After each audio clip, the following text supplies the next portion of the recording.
한 번뿐인 삶, 이렇게 살아라. 쇼펜하우어가 전하는 60대 이후의 지혜로운 삶. 우리는 왜 이렇게 바쁘게 살았을까요? 안녕하십니까? 오늘도 이 영상을 찾아주셔서 감사합니다. 혹시 요즘 이런 생각 해보신 적 있으신가요? 나는 도대체 무엇을 위해 이렇게 바쁘게 살아왔을까? 아침에 눈을 뜨면 할 일이 산더미였고, 저녁이 되면 또 다른 걱정이 기다리고 있었습니다. 자녀를 키우고 생계를 책임지고 부모님을 모시고 사회적 체면을 지키느라 정신없이 달려왔습니다. 그렇게 30년, 40년이 흘렀습니다. 그런데 문득 지금 이 나이가 되어 뒤를 돌아보니 이상한 느낌이 듭니다. 내가 정말 원했던 삶이 이것이었나? 나는 나 자신을 위해 산 적이 있기는 한가? 이런 질문들이 마음 한구석에서 조용히 올라옵니다. 괜찮습니다. 그런 질문을 하신다는 것 자체가 당신이 이제 진짜 삶을 시작할 준비가 되었다는 뜻입니다.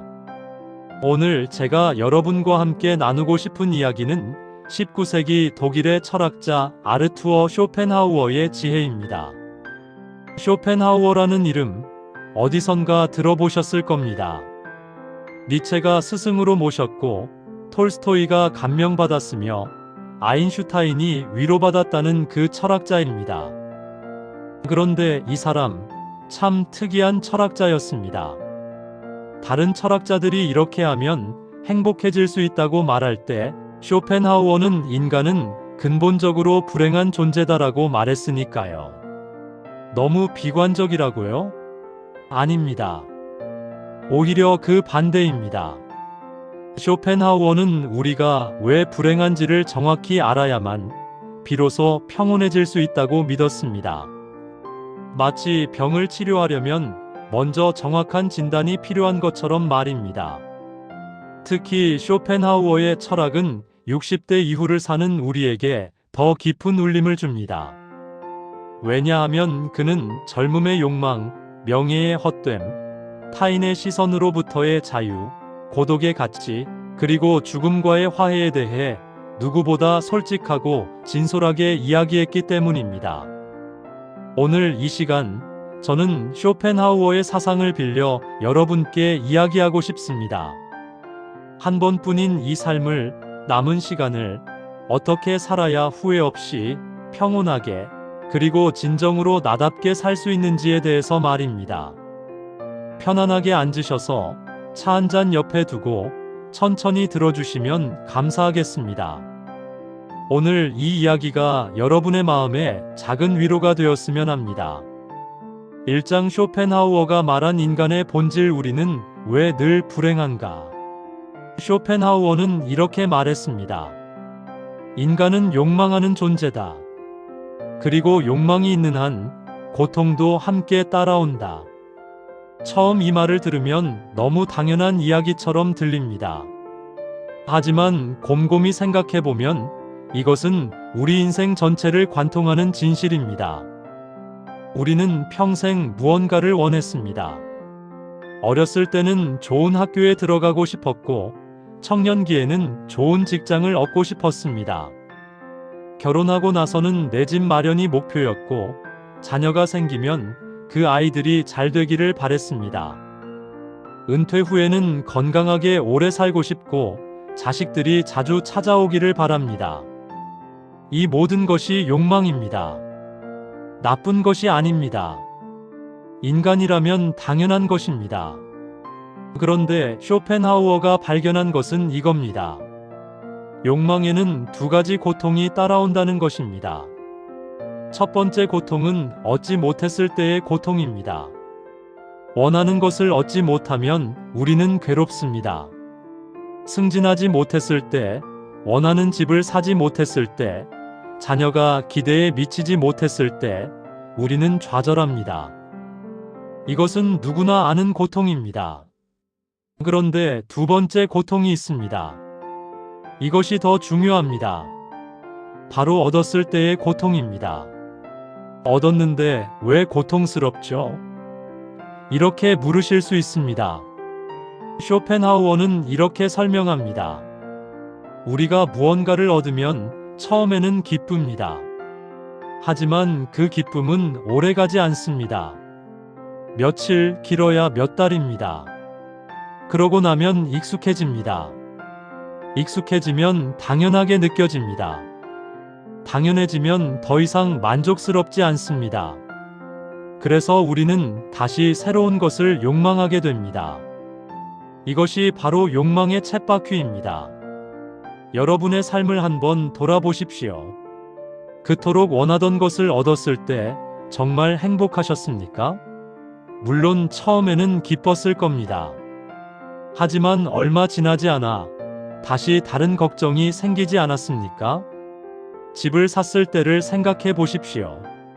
처음에는 드디어 내 집이다 라며 기뻐했지만 곧 관리비 걱정, 재산세 걱정, 집값이 떨어질까봐 걱정하지 않으셨습니까?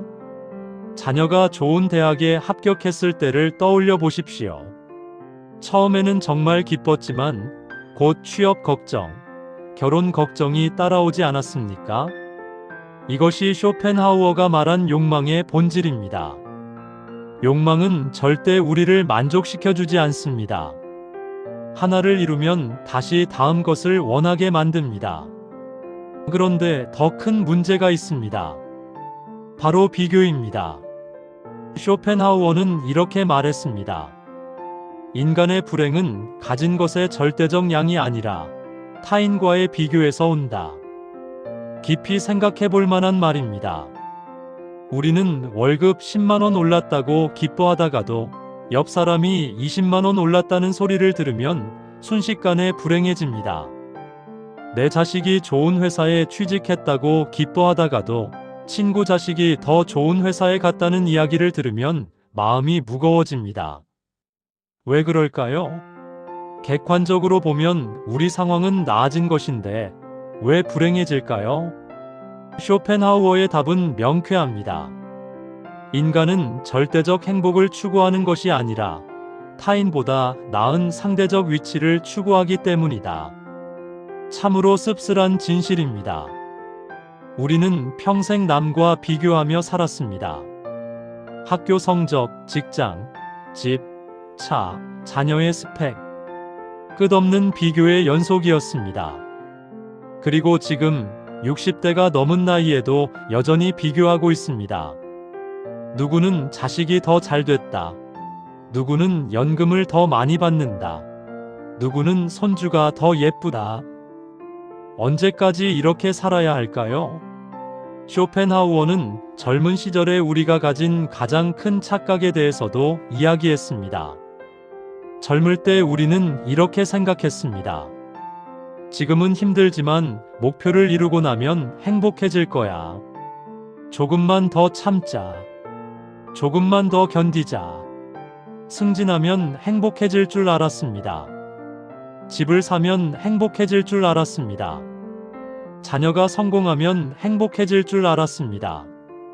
하지만 실제로 그렇게 되었습니까? 아니었습니다.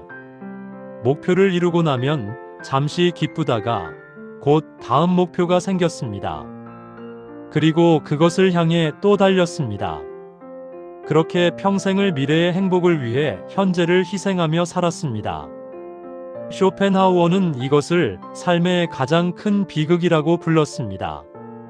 우리는 행복해지기 위해 살지만 정작 행복한 순간은 항상 미래에만 있다고 믿으며 현재는 늘 불행하게 지나간다는 것입니다. 그렇다면 어떻게 해야 할까요?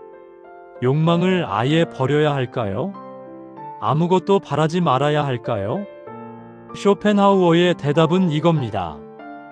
욕망을 완전히 없앨 수는 없다. 하지만 욕망의 본질을 알면 욕망에 휘둘리지 않을 수 있다.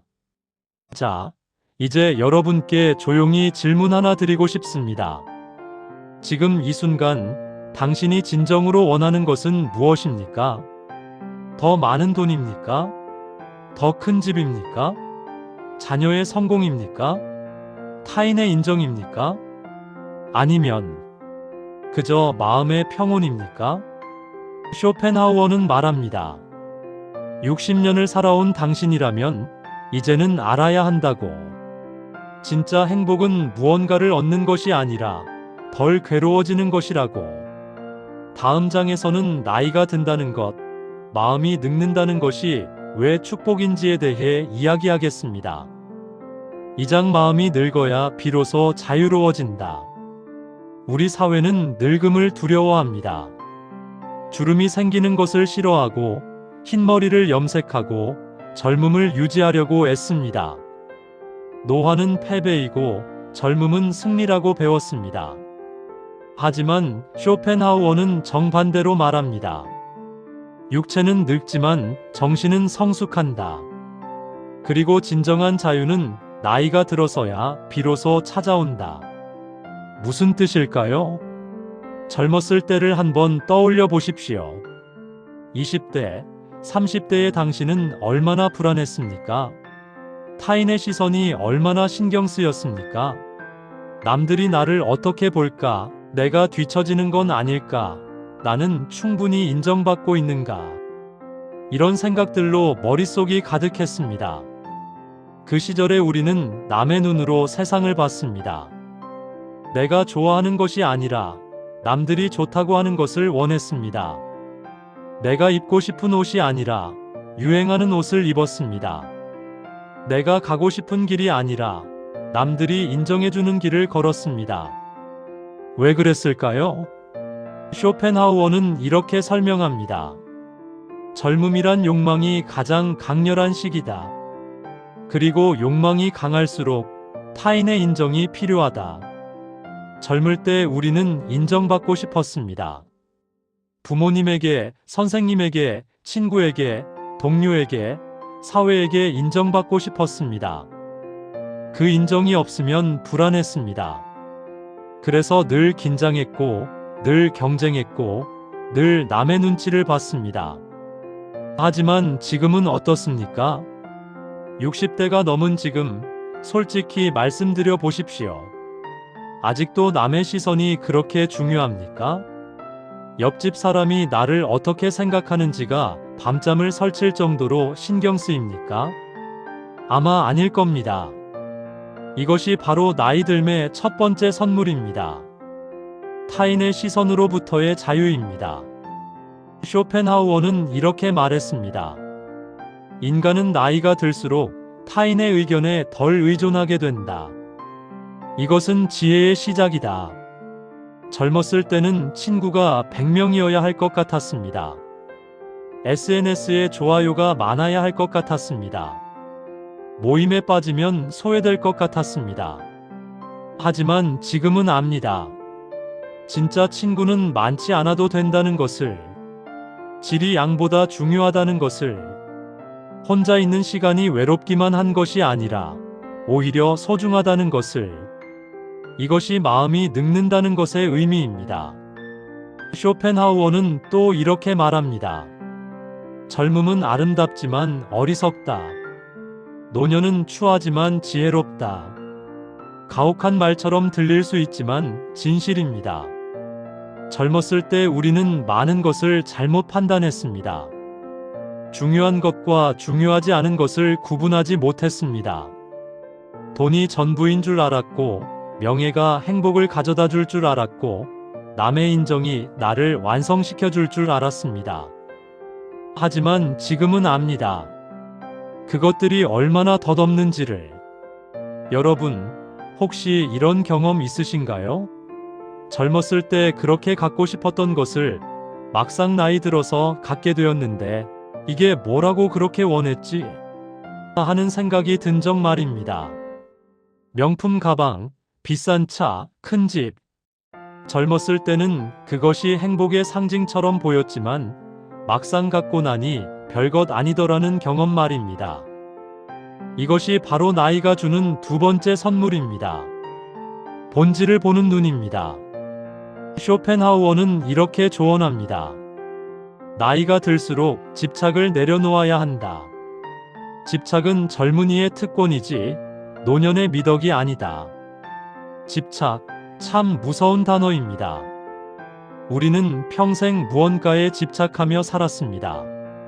성공에 집착했고, 돈에 집착했고, 자녀에게 집착했고, 건강에 집착했습니다. 집착이 있으면 어떻게 됩니까? 그것을 잃을까봐 두렵습니다. 그것이 뜻대로 되지 않으면 괴롭습니다. 그것을 통제하려고 애씁니다. 특히 자녀에 대한 집착을 한번 생각해 보십시오. 자녀가 어렸을 때는 당연히 부모가 돌봐야 합니다. 하지만 자녀가 성인이 된 지금도 여전히 그들의 삶을 통제하려고 하지는 않습니까? 왜 결혼을 안 하니? 왜 그런 직장을 다니니? 왜 우리 말을 안 듣니? 이런 말들로 자녀를 괴롭히고 동시에 자신도 괴로워하지 않습니까? 쇼펜하우어는 말합니다. 타인을 통제하려는 욕망만큼 우리를 불행하게 만드는 것은 없다. 심지어 그 타인이 자녀라 하더라도 자녀는 이제 독립된 인격체입니다. 그들은 그들의 인생을 살아갈 권리가 있습니다. 부모의 기대대로 살아야 할 의무는 없습니다.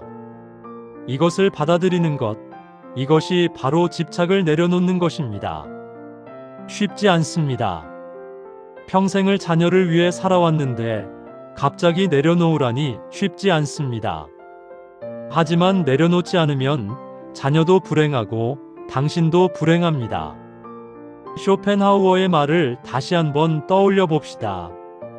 집착은 괴로움의 원천이다. 그렇다면 집착을 어떻게 내려놓을 수 있을까요? 쇼펜하우어는 이렇게 조언합니다. 내려놓음은 체념이 아니라 이해다. 모든 것은 변한다는 것을, 모든 것은 내 뜻대로 되지 않는다는 것을 이해할 때 비로소 평온해진다. 불교의 가르침과 비슷합니다. 무상, 모든 것은 변한다. 무아, 내 것이란 없다. 이것을 머리로만 아는 것이 아니라 가슴으로 받아들일 때 우리는 자유로워집니다. 나이가 든다는 것은 이런 진리를 자연스럽게 깨닫게 되는 과정입니다. 육체는 약해지지만 정신은 강해집니다.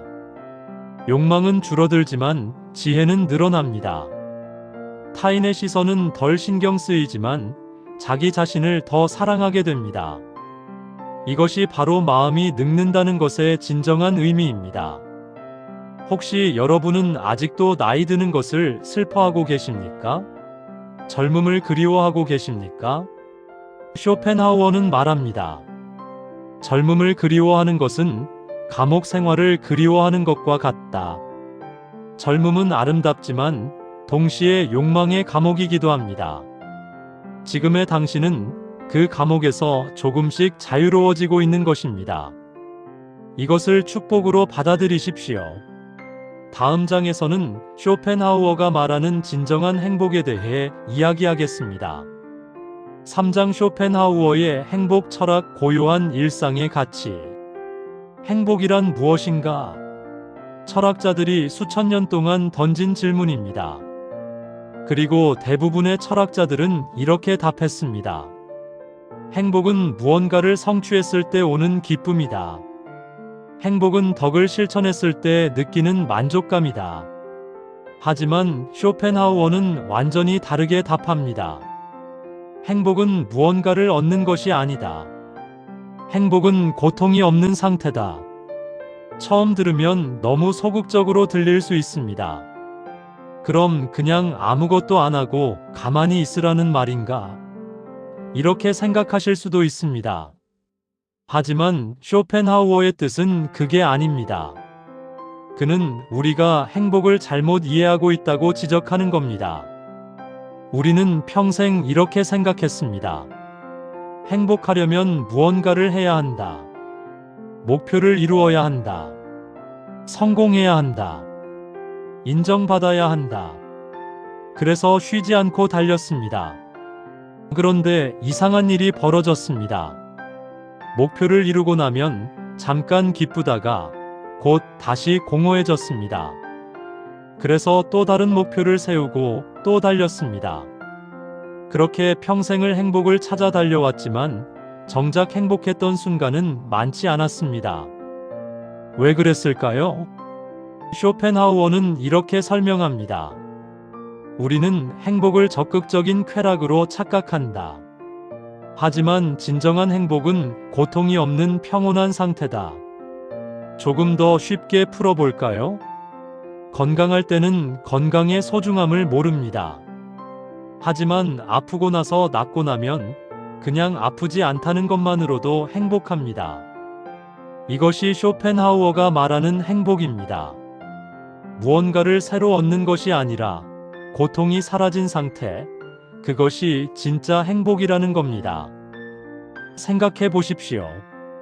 여러분이 정말 행복했던 순간을 떠올려 보십시오. 어떤 순간이었습니까? 큰 성공을 거두었을 때였습니까? 많은 돈을 벌었을 때였습니까?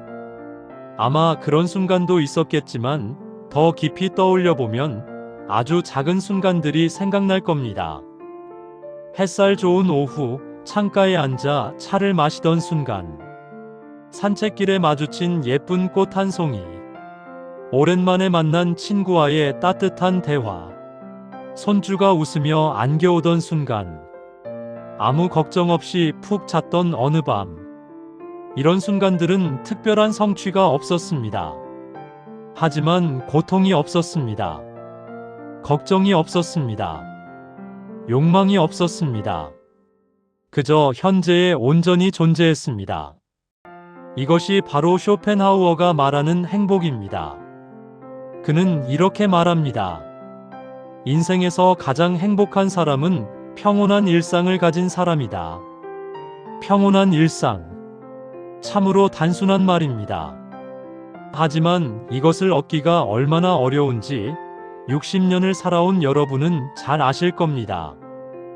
우리는 평생 특별한 무언가를 추구했습니다. 평범한 것은 지루하고 특별한 것이 가치 있다고 배웠습니다. 그래서 늘 자극을 찾았고, 늘 변화를 원했고, 늘 뭔가 다른 것을 추구했습니다. 하지만 쇼펜하우어는 이렇게 경고합니다. 자극을 추구하는 삶은 결국 공허함으로 끝난다. 왜 그럴까요? 자극은 중독성이 있습니다. 처음에는 작은 자극으로도 만족하지만 점점 더 큰 자극이 필요해집니다. 마치 술이나 담배처럼 말입니다. 그래서 자극을 추구하는 사람은 결코 만족하지 못합니다. 반대로 평온한 일상을 사는 사람은 어떻습니까?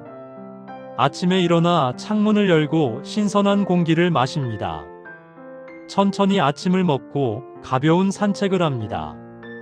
책을 읽거나 음악을 듣거나 정원을 가꿉니다. 친구와 차를 마시며 이야기를 나누고 저녁에는 조용히 하루를 정리합니다. 별것 아닌 하루처럼 보입니까? 쇼펜하우어는 말합니다. 이것이야말로 최고의 삶이다. 특별해 보이지 않지만 고통이 없습니다. 욕망에 휘둘리지 않습니다. 타인과 비교하지 않습니다. 그저 현재를 살아갑니다. 이것이 바로 쇼펜하우어가 추구한 행복입니다. 그는 특히 혼자 있는 시간의 가치를 강조했습니다. 쇼펜하우어는 이렇게 말합니다. 혼자 있을 줄 아는 사람만이 진정으로 자유롭다.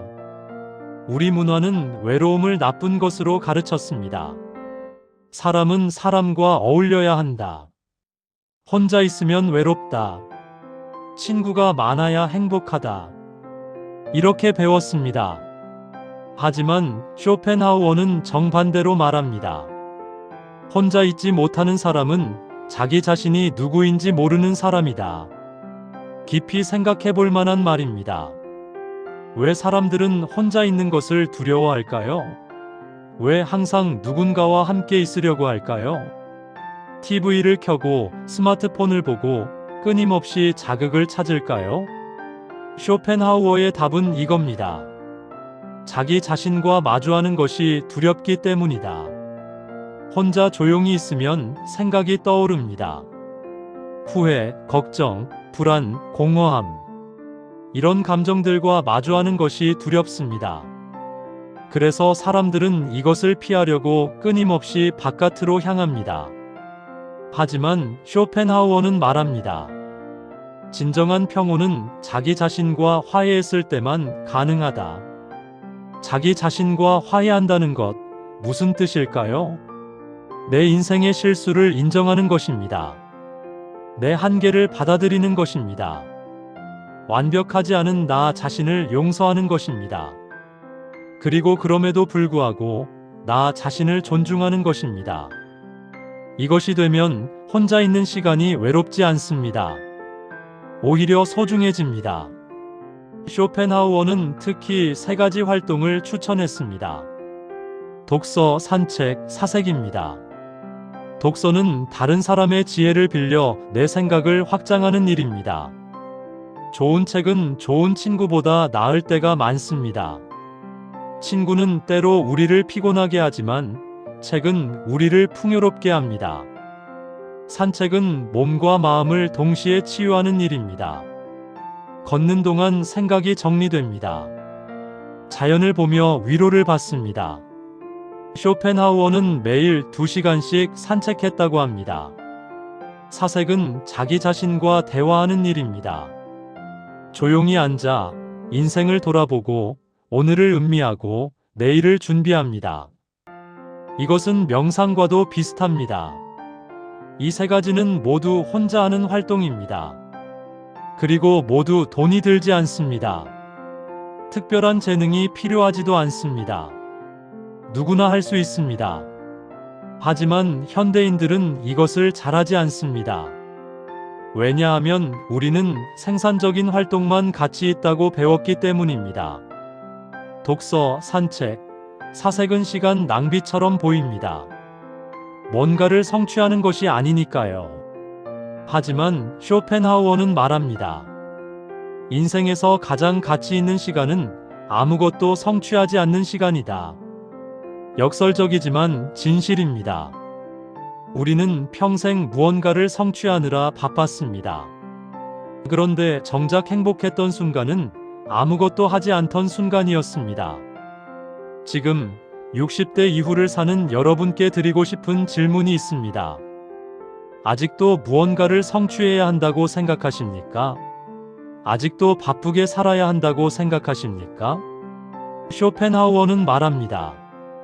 노년의 지혜는 바쁨을 멈추는 것이다. 이제는 천천히 살아도 됩니다. 아니, 천천히 살아야 합니다. 천천히 먹고, 천천히 걷고, 천천히 생각하십시오. 서두를 이유가 무엇입니까? 누구와 경쟁하십니까? 평온한 일상을 가꾸십시오. 거창한 목표는 내려놓으십시오. 대신 오늘 하루를 소중히 여기십시오. 이것이 쇼펜하우어가 말하는 행복입니다. 다음 장에서는 인간관계에서 물러나는 용기에 대해 이야기하겠습니다. 4장 인간관계에서 물러나는 용기. 쇼펜하우어는 인간관계에 대해 매우 냉정한 견해를 가지고 있었습니다. 그는 이렇게 말했습니다. 인간은 고슴도치와 같다. 추운 겨울날 서로 체온을 나누려고 가까이 다가가지만 가까워질수록 서로의 가시에 찔려 다친다. 그래서 적당한 거리를 유지해야 한다. 이것이 유명한 고슴도치의 딜레마입니다. 우리는 평생 이 딜레마 속에서 살았습니다. 외로워서 사람을 만나지만 만나면 피곤합니다. 혼자 있고 싶지만 혼자 있으면 또 외롭습니다.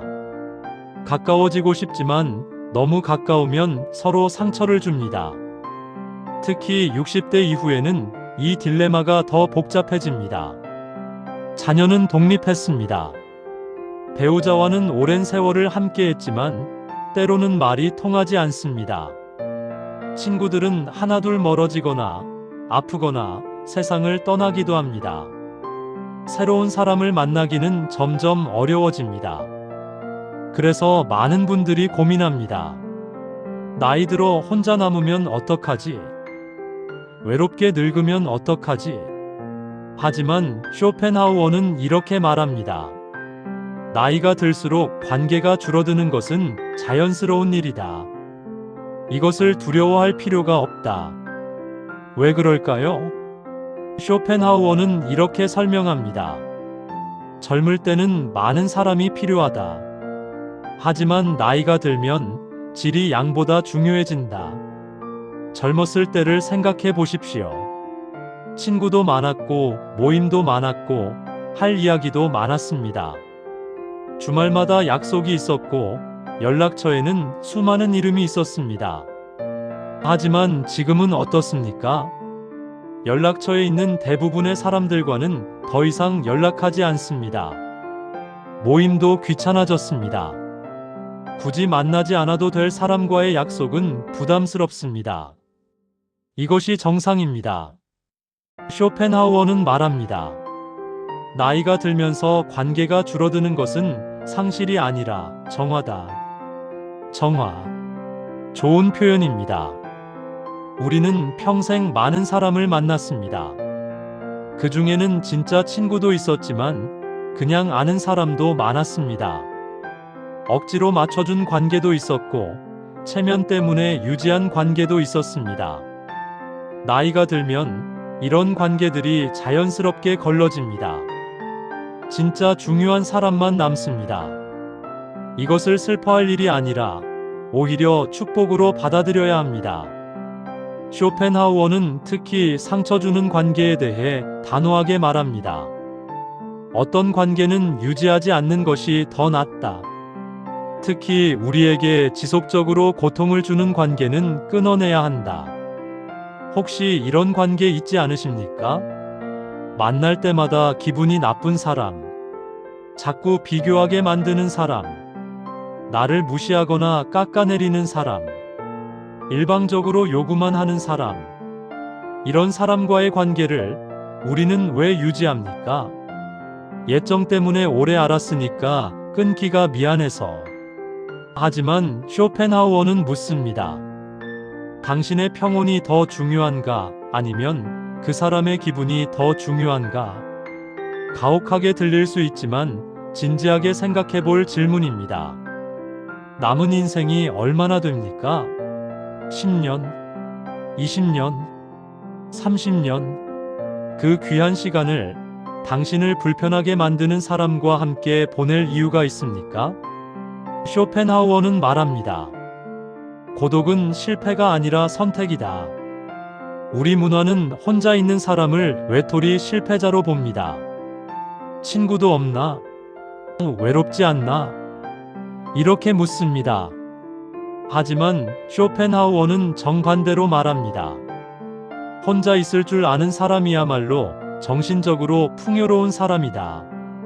생각해 보십시오. 진정으로 외로운 사람은 누구입니까? 혼자 조용히 책을 읽으며 행복한 사람입니까? 아니면 사람들에 둘러싸여 있지만 공허함을 느끼는 사람입니까? 외로움은 혼자 있을 때 느끼는 것이 아닙니다. 외로움은 자기 자신과 단절되었을 때 느끼는 것입니다. 역설적이게도 사람들 틈에서 가장 외로울 수 있습니다. 파티에서, 모임에서, 심지어 가족들과 함께 있을 때도 깊은 외로움을 느낄 수 있습니다. 반대로 혼자 있어도 전혀 외롭지 않을 수 있습니다. 자기 자신과 편안하게 지낼 수 있다면 말입니다. 쇼펜하우어는 이렇게 조언합니다. 질 낮은 교제보다는 질 높은 고독이 낫다. 맞는 말입니다. 의미 없는 대화로 시간을 보내는 것보다 혼자 조용히 사색하는 것이 훨씬 가치 있습니다. 피곤한 모임에 억지로 나가는 것보다 집에서 좋은 책을 읽는 것이 훨씬 풍요롭습니다. 물론 쇼펜하우어는 모든 관계를 끊으라고 말하는 것이 아닙니다. 진정한 친구, 서로를 이해하고 존중하는 관계는 소중합니다. 하지만 그런 관계는 많지 않아도 됩니다. 한두 명이면 충분합니다. 이제 자녀와의 관계에 대해서도 이야기해야 할 것 같습니다. 많은 부모님들이 이렇게 말씀하십니다. 자식 때문에 산다. 자식이 행복해야 나도 행복하다. 이 말 얼핏 들으면 아름다워 보입니다. 부모의 희생적인 사랑처럼 느껴집니다. 하지만 쇼펜하우어는 경고합니다. 자녀에게 의존하는 행복은 위험하다. 왜냐하면 자녀의 삶은 자녀의 것이기 때문입니다. 자녀가 부모의 기대대로 살아야 할 이유는 없습니다. 자녀에게는 자녀의 인생이 있고 자녀의 행복이 있습니다. 만약 부모가 자녀에게 지나치게 의존하면 어떻게 될까요? 자녀가 잘 되면 기쁘지만 자녀가 실패하면 부모도 불행해집니다. 자녀가 자주 연락하면 만족스럽지만 연락이 뜸하면 서운해집니다. 자녀의 선택이 마음에 들지 않으면 간섭하게 됩니다. 이것은 건강한 관계가 아닙니다. 쇼펜하우어는 말합니다. 진정한 사랑은 집착이 아니라 자유를 주는 것이다. 자녀를 사랑한다면 자녀를 자유롭게 해주어야 합니다. 자녀의 선택을 존중해야 합니다. 설령 그 선택이 부모의 마음에 들지 않더라도 말입니다. 그리고 부모 자신도 자녀로부터 자유로워져야 합니다. 자녀의 성공이 부모의 가치를 증명하는 것이 아닙니다. 자녀와 부모는 별개의 인격입니다. 이것을 받아들이는 것, 이것이 바로 집착을 내려놓는 것입니다. 쉽지 않습니다. 평생을 자녀에게 헌신했는데 이제 와서 거리를 두라니 쉽지 않습니다. 하지만 이것이 자녀에게도 부모에게도 더 건강합니다. 쇼펜하우어는 또 이렇게 말합니다. 사회적 관계에 대한 집착도 내려놓아야 한다. 우리는 평생 사회적 인정을 추구했습니다. 직장에서, 동창회에서, 친목 모임에서 인정받고 싶었습니다. 존경받고 싶었습니다. 중요한 사람이 되고 싶었습니다. 하지만 은퇴하고 나면 어떻게 됩니까? 예전에 나를 대하던 사람들의 태도가 달라집니다. 명함이 없으니 관심도 없어집니다. 이것이 씁쓸하게 느껴질 수 있습니다. 나는 그저 직함이었나? 사람 자체로는 가치가 없었나?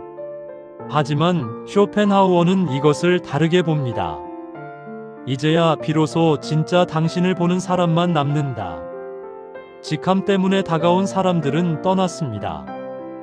이익 때문에 친근했던 사람들도 떠났습니다. 이제 남은 사람들은 진짜 당신을 좋아하는 사람들입니다. 이것을 슬퍼할 일이 아니라 오히려 축복으로 받아들이십시오. 마지막으로 쇼펜하우어는 이렇게 조언합니다. 인간관계에서 가장 중요한 것은 적당한 거리다. 너무 가까우면 서로 상처를 줍니다. 너무 멀면 외로워집니다. 적당한 거리, 이것을 찾는 것이 관계의 지혜입니다. 그리고 나이가 들수록 그 적당한 거리는 조금씩 멀어집니다. 이것이 자연스러운 일입니다. 두려워하지 마십시오. 관계가 줄어드는 것을 두려워하지 마십시오. 혼자 있는 시간이 늘어나는 것을 두려워하지 마십시오. 쇼펜하우어는 말합니다. 고독을 즐길 줄 아는 사람만이 진정으로 자유롭다. 다음 장에서는 죽음에 대해 이야기하겠습니다. 5장 죽음을 생각할수록 삶은 가벼워진다. 죽음. 우리가 가장 두려워하는 단어입니다. 가능하면 생각하고 싶지 않은 주제입니다. 하지만 쇼펜하우어는 이렇게 말합니다. 죽음에 대해 생각하는 것은 불행한 일이 아니라 오히려 삶을 더 깊이 이해하는 길이다. 60대가 넘으면 죽음은 더 이상 먼 이야기가 아닙니다. 주변에서 동갑내기 친구가 세상을 떠났다는 소식을 듣습니다. 병원에 갈 일이 잦아집니다. 몸 여기저기가 예전 같지 않습니다. 죽음이 현실로 다가옵니다. 어떤 분들은 이것을 극도로 두려워합니다. 아직 할 일이 많은데, 아직 준비가 안 됐는데, 죽고 싶지 않은데. 반면 어떤 분들은 담담하게 받아들입니다. 언젠가는 가야지. 자연스러운 일이야. 두려울 것 없어. 이 둘의 차이는 무엇일까요? 쇼펜하우어는 이렇게 설명합니다. 죽음을 두려워하는 사람은 삶에 집착하는 사람이다. 반대로 죽음을 담담히 받아들이는 사람은 삶을 제대로 산 사람이다. 무슨 뜻일까요? 우리가 죽음을 두려워하는 이유는 아직 하지 못한 것이 많다고 생각하기 때문입니다. 이것도 해야 하는데, 저것도 해야 하는데, 아직 시간이 부족해. 하지만 쇼펜하우어는 묻습니다. 정말로 해야 할 일인가? 아니면 하고 싶은 욕망인가? 우리는 평생 해야 할 일 목록을 만들며 살았습니다. 그런데 그 목록은 끝이 없었습니다. 하나를 끝내면 또 다른 것이 생겼습니다. 만약 이 태도로 계속 산다면 죽는 순간까지도 아직 할 일이 남았는데라고 말하게 될 것입니다. 쇼펜하우어는 이렇게 조언합니다. 죽음은 우리에게 무엇이 정말 중요한지 가르쳐 준다. 죽음 앞에서는 많은 것들이 사소해집니다.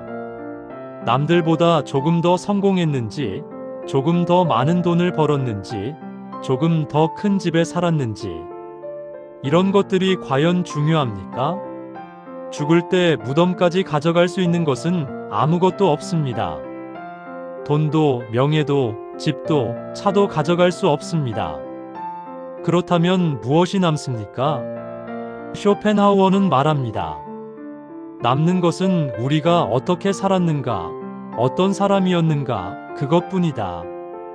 깊이 생각해 볼 만한 말입니다. 당신은 어떤 사람이었습니까? 타인에게 친절했습니까? 정직하게 살았습니까? 사랑하는 사람들에게 따뜻했습니까? 하루하루를 의미 있게 살았습니까? 이것이 진짜 중요한 질문입니다. 쇼펜하우어는 또 이렇게 말합니다. 죽음을 기억하는 것은 삶을 더 소중하게 만든다. 라틴어로 미멘토 모리라는 말이 있습니다. 죽음을 기억하라는 뜻입니다. 우울한 말 같지만 실제로는 그 반대입니다. 죽음을 기억하면 오늘이 더 소중해집니다. 만약 오늘이 마지막 날이라면 어떻게 살겠습니까? 사소한 일에 화내며 시간을 보내겠습니까? 중요하지 않은 사람과의 관계에 스트레스 받겠습니까? 의미 없는 걱정으로 하루를 허비하겠습니까? 아닐 겁니다. 사랑하는 사람에게 따뜻한 말을 건네고, 아름다운 풍경을 감상하고, 맛있는 음식을 음미하고, 감사한 마음으로 하루를 보낼 것입니다. 이것이 바로 죽음을 기억하며 사는 삶입니다. 쇼펜하우어는 죽음에 대한 두려움을 다르게 해석합니다. 우리가 두려워하는 것은 죽음 자체가 아니라 존재하지 않게 되는 것이다. 태어나기 전 우리는 존재하지 않았습니다. 그때 우리는 불행했습니까? 아니었습니다. 존재하지 않았으니 느낄 수도 없었습니다. 죽음 후도 마찬가지입니다. 존재하지 않으니 고통도 슬픔도 후회도 없습니다. 오히려 쇼펜하우어는 이렇게 말합니다. 죽음은 고통으로부터의 완전한 해방이다. 너무 허무주의적으로 들릴 수 있지만 쇼펜하우어의 의도는 다릅니다. 그는 죽음을 두려워하지 말라고 말하는 겁니다. 죽음은 자연스러운 일입니다. 모든 생명은 태어나고 죽습니다. 봄에 피는 꽃도 가을에 집니다. 여름의 나무도 겨울에는 잎을 떨어뜨립니다. 우리도 마찬가지입니다. 태어났으니 언젠가는 떠납니다. 이것은 슬픈 일이 아니라 자연의 순리입니다. 쇼펜하우어는 이렇게 조언합니다. 죽음을 받아들이면 삶이 가벼워진다. 왜 가벼워질까요? 죽음을 받아들이면 더 이상 영원히 살 것처럼 살지 않게 됩니다. 미래를 위해 현재를 희생하지 않게 됩니다. 언젠가 하겠다는 생각을 버리고 지금 할 수 있는 것을 하게 됩니다. 언젠가 여행 가야지 해서 오래 가자. 언젠가 그 친구에게 연락해야지 해서 오늘 연락하자. 언젠가 그 말을 해야지 해서 지금 하자. 이렇게 살면 후회가 줄어듭니다. 쇼펜하우어는 특히 후회 없는 하루에 대해 이야기합니다. 하루의 기준은 무엇을 성취했느냐가 아니라 얼마나 평온했느냐다. 후회 없는 하루란 무엇일까요? 많은 일을 한 날입니까? 돈을 많이 번 날입니까? 성공한 날입니까? 아닙니다. 후회 없는 하루란 자기 자신에게 솔직했던 날입니다. 하고 싶은 것을 하고, 만나고 싶은 사람을 만나고, 말하고 싶은 것을 말한 날입니다. 타협하지 않은 날입니다. 남의 눈치 보지 않은 날입니다. 진정으로 나답게 산 날입니다. 이런 하루를 매일 산다면 죽음 앞에서도 담담할 수 있을 것입니다. 쇼펜하우어는 말합니다. 죽음은 끝이 아니라 스승이다. 죽음은 우리에게 무엇이 중요한지, 어떻게 살아야 하는지, 무엇을 버려야 하는지 가르쳐 줍니다. 지금 이 순간 여러분께 질문 드립니다. 만약 오늘이 마지막 날이라면 후회하시겠습니까? 하지 못한 말이 있습니까? 만나지 못한 사람이 있습니까? 이루지 못한 꿈이 있습니까? 그렇다면 기다리지 마십시오. 언젠가는 오지 않습니다. 내일도 보장된 것이 아닙니다. 오늘, 지금, 이 순간이 우리에게 주어진 전부입니다. 쇼펜하우어는 마지막으로 이렇게 말합니다. 유한함이 삶을 빛나게 한다. 만약 우리가 영원히 산다면 오늘은 중요하지 않을 것입니다. 내일도 있고 모레도 있고 100년 후에도 있을 테니까요. 하지만 우리는 유한합니다. 그래서 하루하루가 소중합니다. 그래서 이 순간이 빛납니다. 죽음을 두려워하지 마십시오. 대신 죽음을 기억하십시오. 그리고 오늘을 최선을 다해 사십시오. 다음 장에서는 쇼펜하우어가 말하는 잘 늙는 법에 대해 이야기하겠습니다. 6장 쇼펜하우어가 말하는 잘 늙는 법. 잘 늙는다는 것은 무엇일까요? 많은 사람들이 이렇게 답합니다.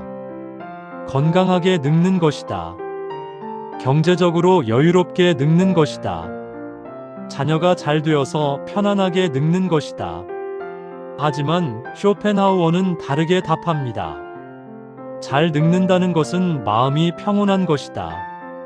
돈이 많아도 건강해도 자녀가 잘 되어도 마음이 불안하면 잘 늙는 것이 아닙니다. 반대로 돈이 적어도 건강이 나빠도 마음이 평온하면 그것이 잘 늙는 것입니다. 물론 돈과 건강이 중요하지 않다는 말은 아닙니다. 하지만 쇼펜하우어는 이것들보다 더 중요한 것이 있다고 말합니다. 바로 마음의 상태입니다. 쇼펜하우어는 이렇게 설명합니다. 부자이지만 불안한 사람보다 가난하지만 평온한 사람이 더 행복하다. 실제로 주변을 보십시오. 돈이 많아도 늘 불안해하는 사람이 있습니다. 건강해도 늘 걱정하는 사람이 있습니다. 모든 것을 가졌지만 만족하지 못하는 사람이 있습니다. 반대로 많지 않은 것으로도 만족하며 사는 사람이 있습니다. 건강이 완벽하지 않아도 감사하며 사는 사람이 있습니다. 소박하지만 행복한 사람이 있습니다. 이 둘의 차이는 무엇입니까? 마음입니다. 마음가짐입니다. 삶을 대하는 태도입니다. 쇼펜하우어는 노년의 세 가지 덫에 대해 경고합니다. 첫 번째 덫은 돈에 대한 집착입니다. 나이가 들면 미래에 대한 불안이 커집니다. 돈이 떨어지면 어떡하지? 병원비가 많이 들면 어떡하지? 자녀에게 짐이 되면 어떡하지? 그래서 돈을 아끼고 모으고 집착하게 됩니다. 심지어 필요한 것조차 아끼게 됩니다. 하지만 쇼펜하우어는 묻습니다. 그 돈을 언제 쓰려고 모으는가? 돈은 쓰라고 있는 것입니다. 적절히 쓰면서 사는 것이 지혜입니다. 죽을 때까지 아끼기만 하다가 쓰지도 못하고 떠나는 것이 무슨 의미가 있습니까?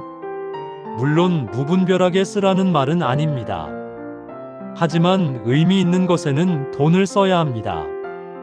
맛있는 음식을 먹는 것, 여행을 가는 것, 취미 생활을 하는 것, 선물을 하는 것, 이런 것들이 삶을 풍요롭게 만듭니다.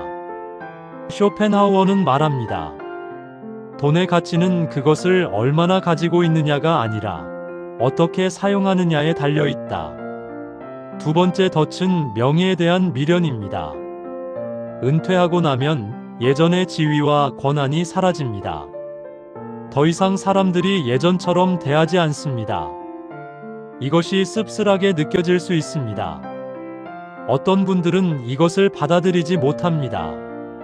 나는 예전에 누구였었는데 하며 과거에 집착합니다. 명함이 없어진 지금도 예전의 직함으로 자신을 소개합니다. 하지만 쇼펜하우어는 말합니다. 명예는 타인의 의견일 뿐이다.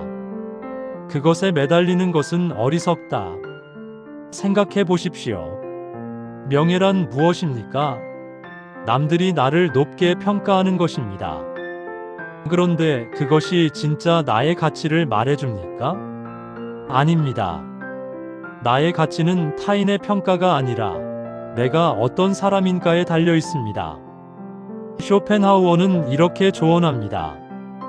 노년에는 명예를 추구하지 말고 자기 자신과의 평화를 추구하라.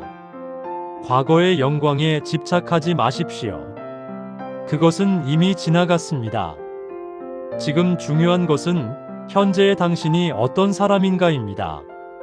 세 번째 덫은 건강에 대한 강박입니다. 나이가 들면 건강이 중요해집니다. 당연한 일입니다. 하지만 어떤 분들은 건강에 지나치게 집착합니다.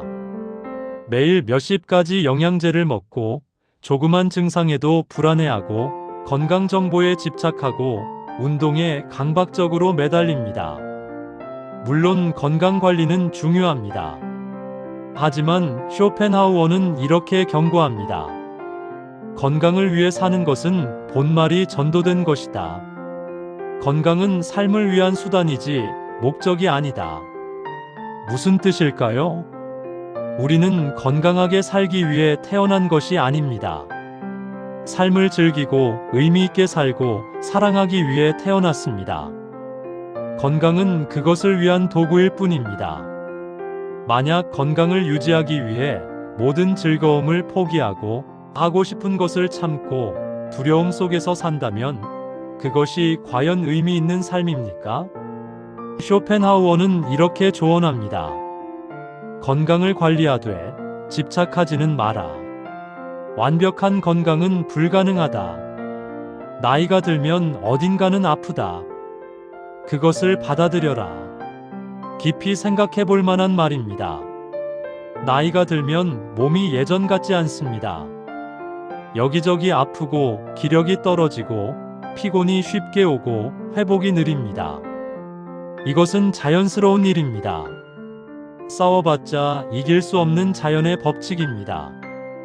그렇다면 어떻게 해야 할까요? 받아들이는 것입니다. 완벽하지 않은 몸을, 늙어가는 자신을 있는 그대로 받아들이는 것입니다. 예전만 못하네 하며 한탄하는 대신 아직 이 정도는 할 수 있네 하며 감사할 수 있어야 합니다. 쇼펜하우어는 잘 늙기 위한 가장 중요한 조언을 합니다. 노년의 지혜는 욕심을 줄이는 것이다. 욕심이란 무엇입니까? 필요 이상을 원하는 것입니다. 가진 것으로 만족하지 못하고 더 많은 것을 바라는 것입니다. 젊을 때는 욕심이 필요합니다. 욕심이 있어야 발전하고 성장하고 성취합니다. 하지만 노년에는 다릅니다. 노년에는 욕심이 고통의 원천이 됩니다. 더 많은 돈을 벌어야지, 더 좋은 집에 살아야지, 자녀가 더 성공해야지, 나는 더 인정받아야지. 이런 욕심이 있으면 현재에 만족할 수 없습니다. 늘 부족하고, 늘 불안하고, 늘 불행합니다. 쇼펜하우어는 말합니다. 만족은 더 많이 가지는 것이 아니라 더 적게 원하는 것이다. 역설적이지만 진실입니다. 돈이 10억 있어도 20억을 원하면 불행합니다. 하지만 1억 있어도 그것으로 만족하면 행복합니다. 큰 집에 살아도 더 큰 집을 원하면 불행합니다. 하지만 작은 집이어도 그것으로 만족하면 행복합니다. 행복의 비결은 더 많이 얻는 것이 아니라 욕심을 줄이는 것입니다. 그렇다면 구체적으로 어떻게 욕심을 줄일 수 있을까요? 쇼펜하우어는 세 가지를 제안합니다. 첫째, 비교를 멈추는 것입니다. 욕심은 대부분 비교에서 옵니다. 남이 가진 것을 보면 나도 갖고 싶어집니다. 남이 누리는 것을 보면 나도 누리고 싶어집니다. 비교를 멈추면 욕심도 줄어듭니다. 둘째, 감사하는 습관을 기르는 것입니다. 우리는 없는 것에 집중하는 경향이 있습니다.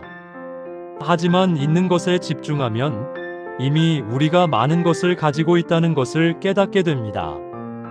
건강한 몸, 따뜻한 집, 맛있는 음식, 사랑하는 사람들. 이미 우리는 충분히 가지고 있습니다. 셋째, 단순하게 사는 것입니다. 물건을 줄이고, 관계를 줄이고, 욕망을 줄이면 삶이 단순해집니다. 단순한 삶은 평온한 삶입니다. 쇼펜하우어는 마지막으로 이렇게 말합니다. 잘 늙는 법은 거창한 것이 아니다. 매일 조금씩 평온해지는 것이다. 매일 조금씩 욕심을 줄이는 것이다. 매일 조금씩 감사하는 것이다. 하루아침에 달라질 수는 없습니다. 하지만 매일 조금씩 변화하면 1년 후, 5년 후에는 완전히 다른 사람이 될 수 있습니다. 다음 장에서는 오늘의 핵심 메시지를 정리하겠습니다. 7장 한 번뿐인 삶, 이렇게 살아라. 지금까지 우리는 쇼펜하우어의 지혜를 통해 인생을 돌아보고 남은 삶을 어떻게 살아야 할지 함께 생각해 보았습니다. 이제 오늘 이야기의 핵심을 5가지로 정리하고자 합니다. 이것은 쇼펜하우어가 우리에게 전하는 인생의 지혜이자 한 번뿐인 삶을 잘 살기 위한 지침입니다. 첫째, 욕심을 줄이십시오. 우리는 평생 무언가를 원하며 살았습니다. 그 욕망이 우리를 움직이게 했지만 동시에 괴롭게도 했습니다. 이제는 내려놓을 때입니다. 더 많은 돈, 더 큰 집, 더 높은 지위. 이런 것들을 추구하느라 정작 중요한 것을 놓치지 않았습니까? 쇼펜하우어는 말합니다. 진정한 부는 많이 가진 것이 아니라 적게 필요로 하는 것이다. 지금 가진 것으로 만족할 수 있다면 당신은 이미 부자입니다. 작은 것에 감사할 수 있다면 당신은 이미 행복한 사람입니다. 욕심을 줄이는 것은 체념이 아닙니다. 오히려 자유를 얻는 것입니다. 욕망의 노예에서 벗어나는 것입니다. 매일 아침 스스로에게 물어보십시오. 오늘 나는 무엇을 진정으로 필요로 하는가? 그리고 그것만으로 충분하다는 것을 깨달으십시오. 둘째, 비교를 멈추십시오. 쇼펜하우어는 말했습니다. 인간의 불행은 절대적 결핍이 아니라 타인과의 비교에서 온다. 평생 우리는 남과 비교하며 살았습니다. 학교 성적부터 시작해서 직장, 연봉, 집, 차, 자녀의 성공. 끝없는 비교의 연속이었습니다. 그 비교가 우리를 행복하게 했습니까? 아니었습니다. 오히려 더 불행하게 만들었습니다. 이제 그만 멈추십시오. 옆집 사람이 어떻게 사는지, 친구가 무엇을 가졌는지, 누가 더 성공했는지, 이런 것들은 당신의 행복과 아무 상관이 없습니다. 중요한 것은 오직 하나입니다. 당신 자신이 평온한가? 당신 자신이 만족하는가? 남과 비교하는 대신 과거의 나와 비교하십시오. 10년 전의 나보다 지금의 내가 더 지혜로워졌다면, 더 평온해졌다면 그것으로 충분합니다. 쇼펜하우어는 이렇게 말합니다. 자기 자신과 화해한 사람은 세상 누구와도 경쟁할 필요가 없다. 셋째, 혼자를 두려워하지 마십시오. 나이가 들수록 관계는 줄어듭니다. 이것은 자연스러운 일입니다. 어떤 분들은 이것을 두려워합니다. 나이 들어 혼자 남으면 어떡하지? 외롭게 늙으면 어떡하지? 하지만 쇼펜하우어는 말합니다. 혼자 있을 줄 아는 사람만이 진정으로 자유롭다. 외로움은 혼자 있을 때 느끼는 것이 아닙니다. 외로움은 자기 자신과 단절되었을 때 느끼는 것입니다. 자기 자신과 편안하게 지낼 수 있다면 혼자 있어도 전혀 외롭지 않습니다. 오히려 혼자 있는 시간이 소중하고 평화롭고 풍요롭습니다. 독서를 하십시오. 산책을 하십시오. 사색을 하십시오. 이것은 모두 혼자 하는 활동이지만 삶을 깊이 있게 만들어줍니다. 의미 없는 관계로 시간을 보내는 것보다 혼자 조용히 책을 읽는 것이 훨씬 가치 있습니다. 피곤한 모임에 억지로 나가는 것보다 집에서 평온한 시간을 보내는 것이 훨씬 행복합니다. 고독은 실패가 아니라 선택입니다. 혼자를 두려워하지 마십시오. 넷째, 조용히 사십시오. 쇼펜하우어는 말했습니다. 인생에서 가장 행복한 사람은 평온한 일상을 가진 사람이다. 우리는 평생 특별한 것을 추구했습니다. 하지만 진짜 행복은 특별한 것이 아니라 평범한 일상 속에 있었습니다. 햇살 좋은 오후, 맛있는 차 한 잔, 좋은 책 한 권, 가벼운 산책, 따뜻한 대화. 이런 작은 것들이 진짜 행복입니다. 이제는 자극을 추구하지 마십시오. 거창한 목표를 세우지 마십시오. 대신 매일의 작은 순간들을 소중히 여기십시오. 조용한 삶이 지루한 것이 아닙니다. 조용한 삶이야말로 가장 깊이 있는 삶입니다. 소음을 줄이십시오. 바쁨을 줄이십시오. 자극을 줄이십시오. 대신 고요함을 늘리십시오. 여유를 늘리십시오. 평온함을 늘리십시오. 쇼펜하우어는 말합니다. 소음 속에서 사는 사람은 자기 자신의 목소리를 들을 수 없다. 조용히 살 때 비로소 우리는 우리 자신을 들을 수 있습니다. 다섯째, 자기 자신과 화해하십시오. 이것이 가장 중요합니다. 우리는 평생 스스로에게 가혹했습니다. 왜 이것밖에 못했을까? 왜 그때 그 선택을 했을까? 왜 나는 부족할까? 자책과 후회로 스스로를 괴롭혔습니다. 이제 그만하십시오. 쇼펜하우어는 말합니다. 완벽한 인생이란 없다. 모든 인생은 실수와 후회로 가득하다. 그것이 인간이다. 당신은 최선을 다했습니다. 그 당시에 알고 있던 것, 할 수 있었던 것 안에서 최선을 다했습니다. 물론 돌이켜보면 아쉬운 선택도 있을 것입니다. 후회되는 순간도 있을 것입니다. 하지만 그것이 당신의 전부는 아닙니다. 당신은 또한 용기 있게 살았습니다. 사랑했습니다. 노력했습니다. 버텼습니다. 일어섰습니다. 이것을 인정하십시오. 스스로를 용서하십시오. 그리고 사랑하십시오. 자기 자신과 화해한 사람은 세상과도 화해할 수 있습니다. 자기 자신을 용서한 사람은 타인도 용서할 수 있습니다. 자기 자신을 사랑하는 사람은 진정으로 타인을 사랑할 수 있습니다. 쇼펜하우어는 말합니다. 노년의 가장 큰 축복은 자기 자신과의 평화다.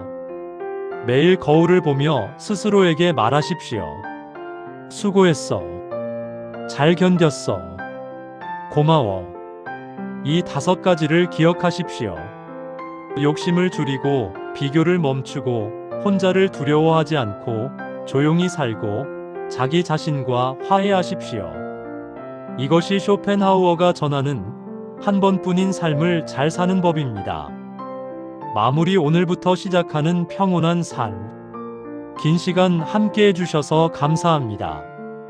오늘 우리는 쇼펜하우어의 지혜를 빌려 인생을 돌아보고 남은 삶에 대해 생각해 보았습니다. 어떠셨습니까? 혹시 마음에 와닿는 이야기가 있으셨습니까? 쇼펜하우어는 비관주의 철학자로 알려져 있습니다. 인생은 고통이다, 인간은 근본적으로 불행하다, 이런 말들 때문입니다. 하지만 오늘 이야기를 들으시면서 느끼셨을 겁니다. 쇼펜하우어는 결코 비관적이지 않습니다. 오히려 가장 현실적이고 가장 솔직하고 가장 따뜻한 철학자입니다. 그는 우리에게 거짓 희망을 주지 않습니다. 이것만 하면 행복해질 거야 같은 달콤한 말을 하지 않습니다. 대신 진실을 말합니다. 인생은 원래 힘들다. 욕망은 끝이 없다. 행복은 영원하지 않다. 하지만 바로 이 진실을 받아들일 때 우리는 비로소 자유로워진다고 말합니다. 욕망의 노예에서 벗어나고 타인의 시선에서 자유로워지고 평온을 찾을 수 있다고 말합니다. 이것이 쇼펜하우어가 전하는 진짜 메시지입니다. 지금 여러분께 조용히 질문 드리고 싶습니다. 지금 이 순간 당신의 마음은 평온합니까? 아니면 아직도 무언가에 쫓기고 무언가를 걱정하고 무언가를 후회하고 계십니까? 만약 그렇다면 오늘부터 조금씩 변화를 시작해 보시면 어떨까요? 거창할 필요 없습니다. 작은 것부터 시작하면 됩니다. 오늘 하루 남과 비교하지 않기. 오늘 하루 욕심내지 않기. 오늘 하루 감사하기. 오늘 하루 조용히 살기. 오늘 하루 자기 자신에게 친절하기. 이것만으로도 충분합니다. 내일도 똑같이 하십시오. 모레도 그 다음 날도. 그렇게 100일, 1년을 하다 보면 어느새 당신은 완전히 다른 사람이 되어 있을 것입니다. 더 평온하고 더 자유롭고 더 행복한 사람이 되어 있을 것입니다. 쇼펜하우어는 72세까지 살았습니다.